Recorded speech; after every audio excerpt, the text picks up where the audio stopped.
은혜로운 찬양 감사합니다. 날씨가 참 화창하고 앞산에 꽃들이 피었습니다. 그리고 우리 화단에 벚꽃도 아마 이번 주 중에 활짝 피지 않을까 싶습니다.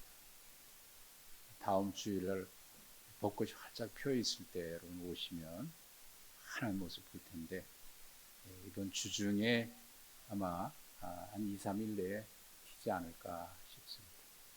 화창한 봄날입니다. 여러분들 건강하시고 주님의 은혜 가운데 평안하시길 바랍니다. 우리 좌우 앞에 계신 분들 한번 반갑게 인사하십시다. 사랑합니다. 사랑합니다. 축복합니다. 축복합니다. 자녀들하고도 이제 한 자리에 다 모이셨잖아요. 가족들이. 자녀들 참 귀하고.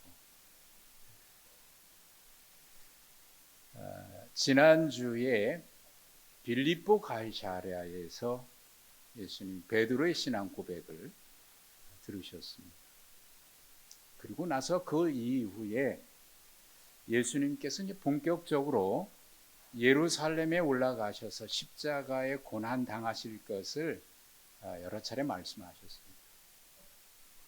누가복음 9장에 보면은 예수님이 예루살렘에 올라가셔서 고난 당하시고 십자가에 죽으셨다가 부활하실 것을 3번이나 말씀을 하셨습니다. 그 말씀하고 난 뒤에 베드로와 요한과 야고보 3 제자를 데리고 한 산에 기도하러 올라가십니다. 우리는 그 산을 변화산이라 그렇게 부르지요. 그러나 사실 그 산 이름이 변화산은 아니고 예수님이 올라가셔서 영광스러운 모습으로 변모하셨다 그래서 우리는 변화산이라고 얘기를 합니다. 학자들의 공통된 견해는 지난주 우리가 보셨던 빌립보 가이사라 그 산 기슭이죠. 그 뒤 산에 보이는 헤르몬산, 이스라엘의 가장 북쪽에 있는 산입니다. 그 산이 변화산이라고 일치되게 이야기합니다. 사진으로 보는 저 하얗게 눈이 덮여 있는 저 산입니다. 약 2,800m 정도가 되는 높은 산입니다. 지금도 저기는 눈이 덮여 있고 한 4월까지는 계속 눈이 덮여 있는 산입니다. 그 눈이 녹아서 흘러내려오는 게 지난주 우리가 보셨던 빌립보 가이사랴 바니아스 그 물이 그쪽으로 흘러서 단이라는 한 곳에서 흘러나오는 물과 합쳐서 요단강으로 갈릴리 바다에 들어가고 그 갈릴리 바다에서 다시 사해까지 요단강이 이어지게 되죠. 저 산이 변화산이라고. 그 일 이후에 예수님은 예루살렘을 향해서 올라가시는데 누가복음 9장 51절에 보면 예수님이 올라가실 때의 상황을 이렇게 묘사합니다. 예수께서 승천하실 기약이 차감해 예루살렘을 향하여 올라가기로 굳게 결심하셨다. 굳게 결심하셨다는 거예요. 고난이 기다리고 십자가의 죽음이 기다리고 있지만 그 죽음을 각오하고 하나님의 뜻을 이루겠다 결심하시고 길을 떠난 겁니다. 이제 두 번째 사진을 보실 텐데 화면은 계속 띄우시고 계속 놔주시면 되겠어요. 여러분 보실 때 왼편은 헤르몬 산에서 갈릴리를 지나서 사해 바다까지 파란 줄로 그었는데 그 길로 이제 예수님이 내려오신 거예요. 먼 길을 내려오셨고 오른편에 있는 사해바다 바로 위에 파란 게 사해바다입니다. 그리고 그 위에 동그랗게 파란색으로 쳐져 있는 그 지역이 예루살렘과 여리고를 제가 표시를 한 겁니다. 다음 사진을 좀 띄워주시면 왼쪽에 있는 거기에 잘 눈에 띄는지 모르겠습니다만 여리고에서 예루살렘을 직선으로 제가 파란 선을 그었는데 약 30km 정도 떨어져 있습니다. 그리고 오른편에 있는 사진은 왼쪽에 높은 지역이 예루살렘입니다. 그 바로 뾰족하게 올라오는 게 감람산이고요. 감람산에서 살짝 내려가는 곳이 예루살렘. 해발 약 800m 정도 되는 산지에 있는 도시죠. 그리고 가파르게 경사져 있고 왼쪽 끝으로 가면 중간에 파란 선이 있는데 그게 해수면의 위치입니다. 그러니까 여리고는 해수면보다 지하로 약 250m에서 400m까지 내려가요. 그러면 예루살렘과 여리고까지의 고도 차이는 약 1000m에서 1100m 정도 이상이 되는 거죠. 고도 차이가 그렇게 나옵니다. 그래서 선한 사마리아인의 비유에 보면 예루살렘에서 여리고로 내려가다가라는 표현이 나오죠. 내려가는 길입니다. 이 여리고는 약 8000년 전부터 사람들이 살기 시작한 굉장히 오래된 도시입니다. 종려나무의 성읍이라고 일컬어질 만큼 종려나무, 여러분들이 그 대추야자 드셨죠? 그 나무입니다. 대추야자 나무, 종려나무라고 우리에게는 알려져 있습니다. 그 나무가 굉장히 많이 자라는 아름다운 도시고 사람이 살기에 기후가 적합해서 헤롯 대왕이 이 여리고에 겨울 궁전을 짓고 겨울을 추위를 거기서 지낼 만큼 좋은 도시입니다. 그래서 거기는 유대의 부유층들이 살고 제사장들과 레위인이 여기에 거주하다가 당번이 되면 예루살렘 성전에 올라갔다 내려오는 그런 일이 있습니다. 그래서 선한 사마리아의 비유에서 제사장과 레위인이 내려가다가 강도 만난 사람을 지나치게 되는 이야기가 거기서 나오죠. 오늘 말씀은 바로 이 예수님이 여리고를 지나가시는 중에 삭개오라고 하는 세리장, 그가 예수님을 보고 싶어 해서 돌무화과 나무에 올라갔다가 예수님이 그를 보고 그의 집에 머물게 되는 그 이야기입니다. 앞서 제가 말씀드렸죠. 예수님은 예루살렘으로 올라가기로 굳게 결심하셨다 그랬는데 가는 중에 왜 이 여리고의 마을에 들어가셨을까? 그리고 그 삭개오의 집에 하루 머무신 이유가 뭘까? 그게 궁금합니다. 성지순례를 가신 분들은 여리고에 들어가면 보고 싶어 하는 게 있어요. 여리고에 많은 것이 있는데 그 중에 특별하게 삭개오가 올라갔다고 하는 이 돌무화과 나무를 보고 싶어 합니다. 여러분이 보시는 사진의 왼편에 있는 것이 그 돌무화과 나무입니다. 굉장히 오래된 나무죠.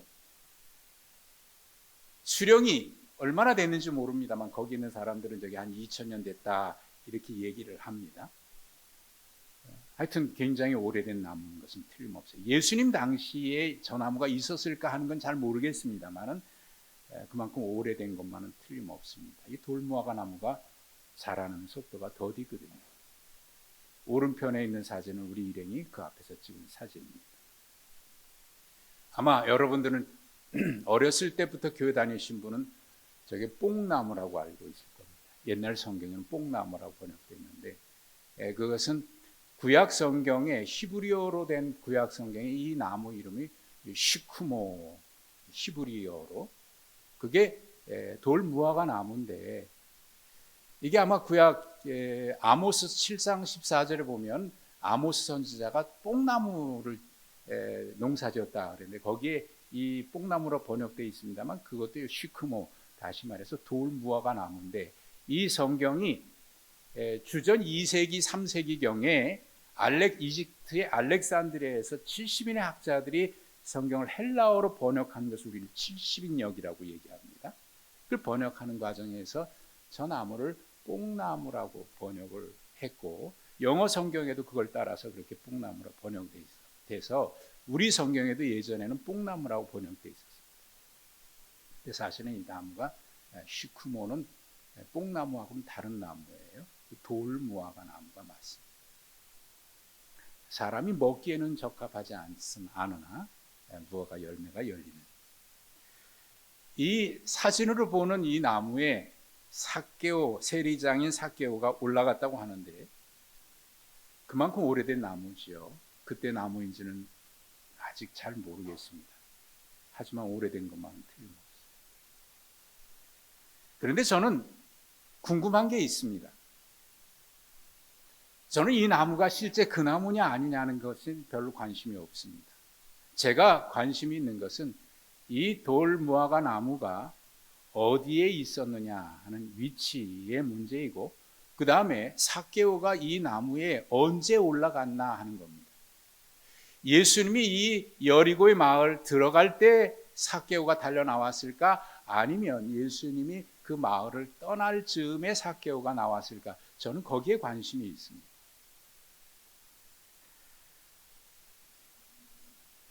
비잔틴 시대의 기록에 의하면 그 당시에 여리고라고 하는 성읍이 있는데 그 돌무화과 나무는 그 성읍 바깥에 있었다는 기록이 있습니다. 그러고 보면 이 돌무화과 나무가 있는 위치는 여리고 마을 들어가기 전이나 아니면 그 마을에서 나올 때에 있었던 것이 틀림없지요. 그 마을은 그 당시하고 지금하고 경계가 많이 다르고 비잔틴 시대까지만 해도 예수님 당시하고 좀 차이가 있긴 합니다만은 그런 기록이 있습니다. 4절 끝부분에 보면 이런 표현이 있습니다. 이는 예수께서 그리로 지나가시게 되밀어라 라는 표현이 있습니다. 이 말은 여리고로 들어가거나 나오려고 하면 이 길을 지날 수밖에 없다는 표현입니다. 그리고 4절에 보면 삭개오가 예수님을 보기 위해서 앞으로 달려가 나무에 올라갔다라고 했는데, 이런 여러 가지 상황을 살펴보면 삭개오는 예수님이 그 마을을 나가시려고 할 때에 달려온 것이 틀림없습니다. 자, 오늘 말씀은 바로 직전에 누가복음 18장 35절에 예수님이 여리고 마을로 들어가시기 전에 길가에서 구걸하는 맹인을 고쳐준 그 사건이 바로 앞에 기록이 되어 있습니다. 그 일 이후에 여리고로 들어가신 거죠. 이 사건은 순식간에 소문이 퍼졌고 여리고 마을까지 퍼져 들어갔습니다. 그래서 예수님이 그 마을 들어가시기 전에부터 이미 마을 사람들이 몰려들기 시작을 했고, 예수님이 그 마을을 지나가는 동안 수없이 많은 사람들이 또 뒤따르게 됩니다. 삭개오도 이 소문을 들어서 예수님을 만나보고 싶은 마음이 있었지만 간절한 그 마음을 실천으로 옮길 수가 없었습니다. 이유는 이렇습니다. 당시 로마는 세금을 징수하기 위해서 유대인들을 고용해서 세리를 두었습니다. 세리로 임명을 했습니다. 그리고 그 세리들에게는 월급을 주지 않고 너희가 거둔 세금 중에서 정상적으로 로마 정부에 납부할 것을 납부하고 나머지는 너희들이 챙겨가라, 이런 식의 방법을 썼습니다. 그러니까 세리들이 어떤 방법을 썼겠습니까? 정한 금액의 세금 이상을 징수해서 로마 정부에 납부하고 나머지는 자기가 챙기는 일을 한 거예요. 그러다 보니까 그 당시 유대인들은 세리를 볼 때 뭐라고 보겠습니까? 나쁜 사람이라고 보겠죠. 민족의 배반자라고, 동족의 피를 빨아먹는 배반자라고 여겼고, 그래서 그 당시 유대인들은 이 세리는 창기와 같은 죄인, 대명사로, 세리는 죄인이에요, 그런 표현이 성경에 많이 나오죠. 근데 이 여리고는 마을마다 세리가 있지만 세리장이 마을마다 다 있지는 않아요. 특별히 이 여리고는 세금이 많이 거치는, 농사나 또 향유라든지 이런 무역이 성행했기 때문에 세금이 많이 거쳐서 로마 정부는 이 여리고에만은 세리장을 둡니다. 이게 이제 삭개오가 그 일을 하고 있죠. 그러고 보면 꽤 높은 지위예요. 출세한 거죠. 로마로 보면 그 일만을 보면. 나이는 얼마쯤 됐을까요? 나이는 예수님보다 좀 많았을 거로 보여요.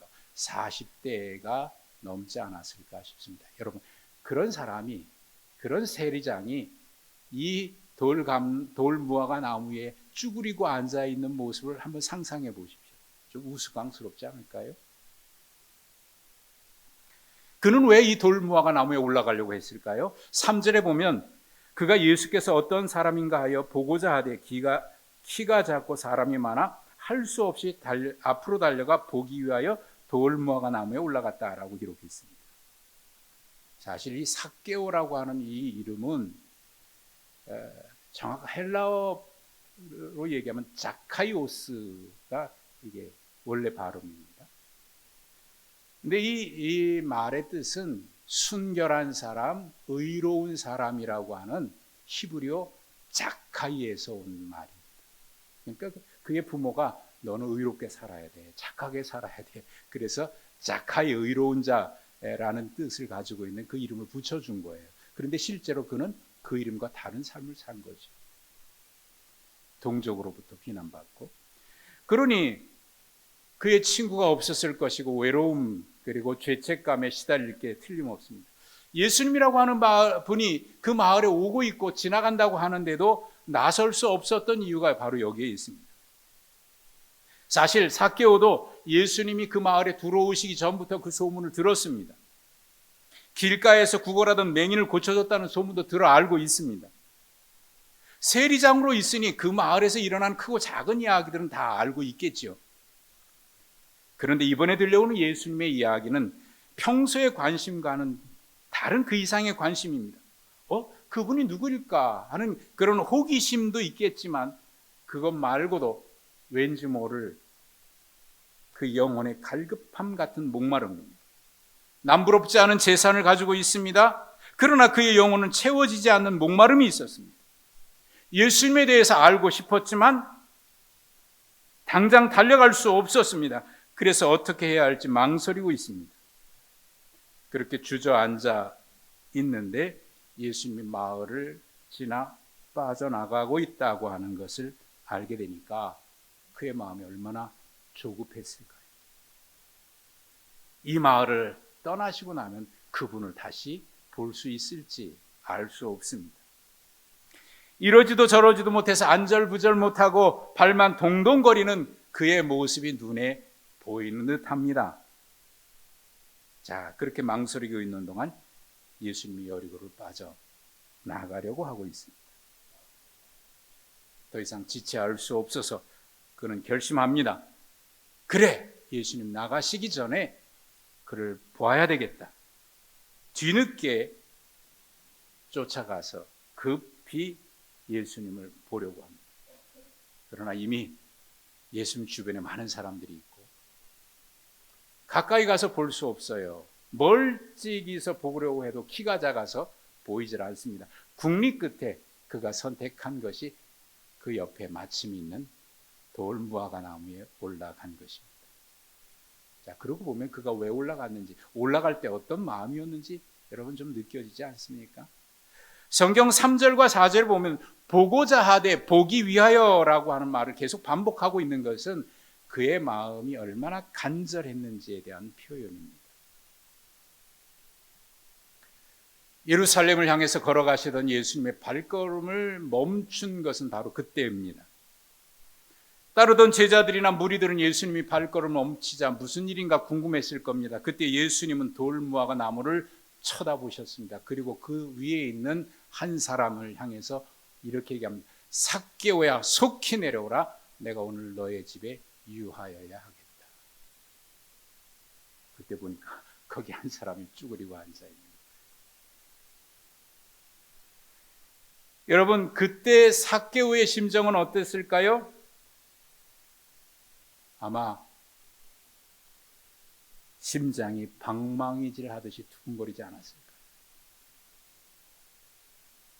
그가 그 나무에서 어떻게 내려왔을까 궁금하기도 합니다. 성경은 그의 행동을 자세히 묘사를 했습니다. 급히 내려와 즐거워하며 영접하거늘.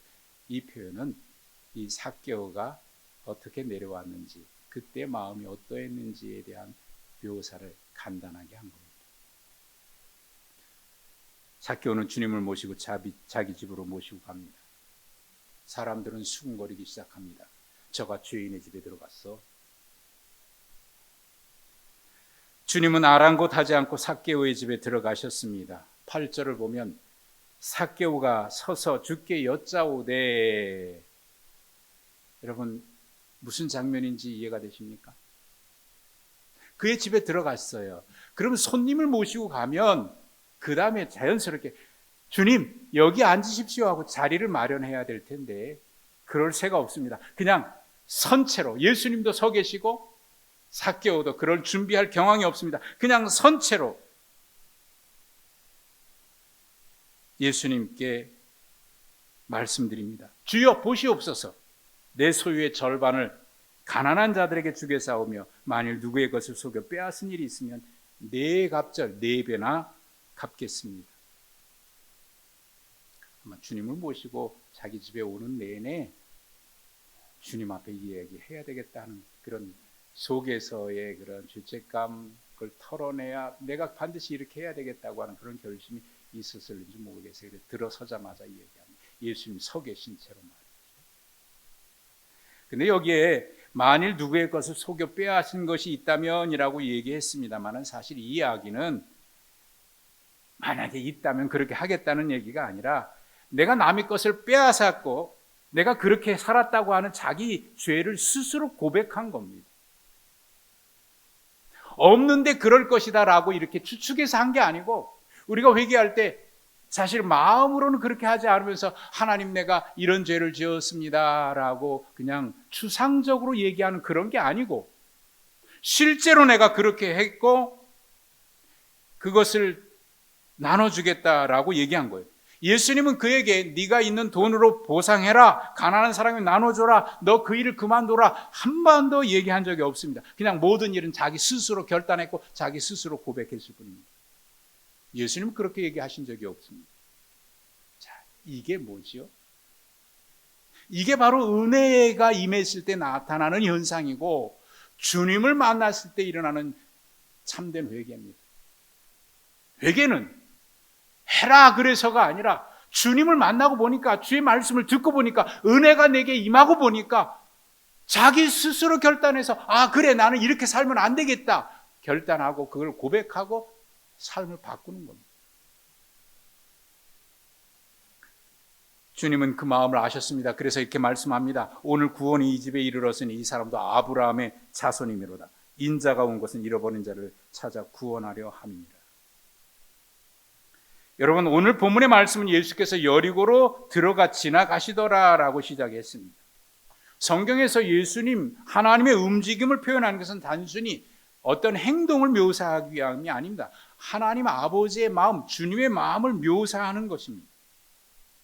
사실 삭개오가 뒤늦게 달려갔습니다마는 생각해보면 주님은 그 마을 끝에서 주저하시면서 기다리고 계신 것 같습니다. 왜냐하면 주님은 그 끝절에도 나와 있습니다만 잃어버리는 자를 찾아 구원하기 위해서 이 땅에 오셨기 때문입니다. 부유한 도시, 화려한 도시, 주님은 그 마을을 다 지나가도록 그 마을에서 누구도 예수님을 영접하지 않았습니다. 그들은 아브라함의 족보에 들어있다고 생각했습니다. 우리는 구원받은 아브라함의 자손이라고 생각했습니다. 그렇게 생각한 유대인들은 예수가 못마땅했습니다. 그래서 그가 무슨 말을 하고 무슨 일을 하는지 눈에 불을 켜고 살펴볼 뿐 누구도 예수님을 맞이하거나 모셔드리지 않습니다. 그러나 아브라함의 족보에 들지 않았다고, 그 이름은 혹시 들어갔다고 하더라도 그 족보에서 빼내야 된다고 생각한, 모두가 죄인이라고 손가락질하고 기대하지 않았던 한 사람, 삭개오는 예수님을 보고자 하는 간절한 마음으로 달려와 예수님을 영접합니다. 예수님은 바로 그 한 사람을 찾아 구원하기 위해서 이 여리고를 들으십니다.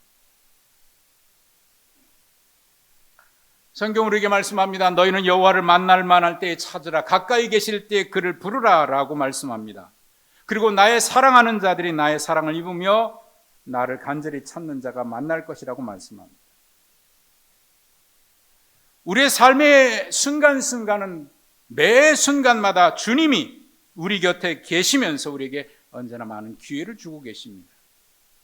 지금 여러분 주변에 있는 것이 다 기회이고 때로는 고난도 도리어 기회일 수 있습니다. 육체의 연약함, 육체의 질병이나 인생의 여러 가지 문제들, 사람들은 그것을 보고 저주라고 말할 줄 모릅니다. 그러나 주님 안에서는 그 모든 것이 저주가 아닙니다. 그것이 하나님의 은혜의 도구일 수 있고 하나님이 주신 기회일 수 있습니다. 우리로 하여금 새로운 삶을 살기 위한, 에베소서 5장 16절은 세월을 아끼라 때가 악하다라고 말했는데 거기 아끼다라는 말은 구속하다, 건지다 그런 얘기입니다. 죽은 것을 살려서 사용한다라고 하는 그런 의미로 해석이 됩니다. 그러니까 주님이 주신 기회를 죽은 상태로 내버려 두지 말고, 땅에 묻은 상태로 내버려 두지 말고 살려서 그 기회를 활용하고 사용하라 그런 얘기입니다. 그 기회를 잡느냐 아니면 그냥 보내느냐에 따라서 그것은 우리의 선택의 몫이고 그 선택에 따라서 우리의 인생은 분명 달라지게 됩니다. 체면 때문에, 현실적인 문제 때문에, 이런 이유는 저런 이유로 방법이 없고 그래서 우리는 주저합니다. 그러나 간절히 사모하면 왜 방법이 없겠습니까? 우리가 간절히 사모하기만 하면, 하려고 하는 마음만 있다면 왜 문제를 헤쳐나가지 못하겠습니까? 삭개오는 남들이 전혀 생각지도 못했던 방법으로, 그 방법으로 주님을 만났습니다. 그리고 아브라함의 자손이 되는 놀라운 은혜를 입었습니다. 교회 역사에 보면 이 삭개오는 후에 가이사랴의 교회 감독이 되었다라는 기록이 있습니다. 그리고 그 일을 하다가 종종 지치고 힘들고 번아웃 되면 이 돌무화과 나무를 찾아가서 그 나무를 어루만지면서 그때를 생각하고 감사의 고백을 했다 그럽니다. 저는 궁금했어요. 그때 이 삭개오는 이 나무에 달려가서 주님 앞에 어떤 기도를 했을까? 제 나름대로 제가 삭개오라고 생각하고 그 마음을 제가 표현해 보겠습니다. 삭개오는 돌무화과 나무에 올라갔던 그때를 생각하면 지금도 피식 웃음이 납니다. 예수님이 나의 이름을 부르실 때 심장이 멎는 것 같았습니다. 어떻게 주님이 내 이름을 아셨을까? 처음부터 나를 사랑하고 계셨고, 주님이 내 이름을 부를 때 어떻게 그 나무에서 내려왔는지 생각이 안 납니다. 뛰어내렸는지 미끄러지듯 내려왔는지 기억이 나지 않습니다. 다만 주님이 나에게 하신 말씀, 너는 아브라함의 자손이다 하는 말씀은 또렷이 기억이 납니다. 아마 저처럼 행복한 사람이 있을까요? 이것이 구원받은 기쁨인가 봅니다. 저는 그 순간 결심했습니다. 이제는 아브라함의 자손답게 살겠다고. 지금 내가 있는 것은 그때 주님이 여리고에 오셨을 때 주님 나 만나 주셨기 때문입니다. 아니, 주님이 내 곁에 지나시며 나를 부르셨기 때문입니다. 그 은혜를 생각하며 저는 이제 복음에 합당하게 살고 있습니다. 혹 저처럼 주저하다가 기회를 놓칠 수 있기 때문입니다. 그런 다짐, 그런 기도, 그런 마음이지 않았을까요? 오늘도 우리는 그 마음으로 다시 예배합니다. 그리고 우리도 결심합니다. 그래, 아브라함의 후손처럼, 믿음의 자손처럼 하나님의 백성답게 살아야지. 그리고 이 기쁨을 혹시라도 나처럼 주저하는 사람이 있다면 그에게 가서 알려줘야지. 여러분, 우리의 삶이 그렇게 주님을 만난 삭개오와 같이 그런 삶이 되시기를 주님의 이름으로 축복합니다. 주님 감사합니다. 삭개오 만나 주셨듯이 우리를 그렇게 만나 주셨습니다. 그래서 아브라함의 자손 되고 하나님의 거룩한 백성으로 영원한 기업을 물려받을 자로 새로운 삶을 살게 해 주셨습니다. 이 알 수 없는 기쁨, 이 알 수 없는 감사, 늘 기쁨과 감사로 살며 우리도 그에 합당하게 살고 또 누군가에게 나처럼 자기처럼 그렇게 주저하는 일이 없고 속히 달려나올 수 있도록 이 마음 전하고 이 기쁨 전하며 살게 하옵소서. 예수님의 이름으로 기도하옵나이다. 아멘.